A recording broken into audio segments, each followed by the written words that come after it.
Welcome back. I hope you've been enjoying our 12 days of Christmas notions and tools for the week. Today we're on day 7 and we're going to show you how I use SewTites Dots. SewTites are referred to as magnetic sewing pins.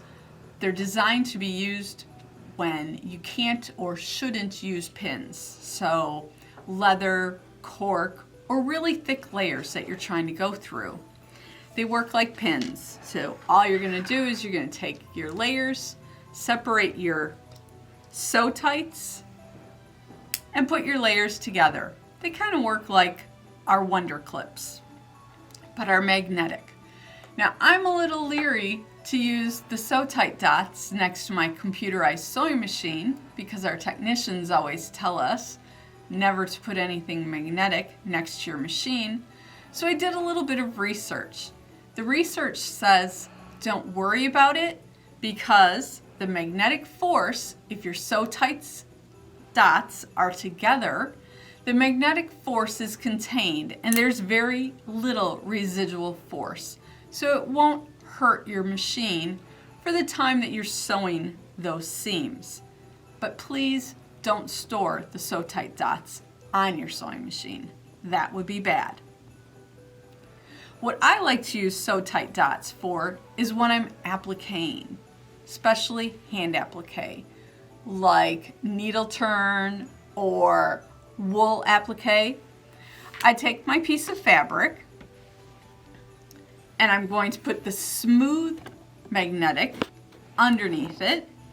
I take my applique, put it on top of my fabric where I want it to be, and use the SewTites to hold it in place so that I can stitch it out. You'll find it works much better than the applique glue, or I know some people staple their applique pieces on, especially when doing wool felt. Other people might use a product like Steam-A-Seam Light. I find this works just as well. I also like it for English paper piecing. Here are my hexes. I want to put them together. So again, I'm just going to take my SewTites dots. They really are very magnetic, so it takes a little bit of getting used to once you get them apart. So you're able to put them together, do some hand sewing, move them as you need to get your stitches into a different spot. Just move your dot.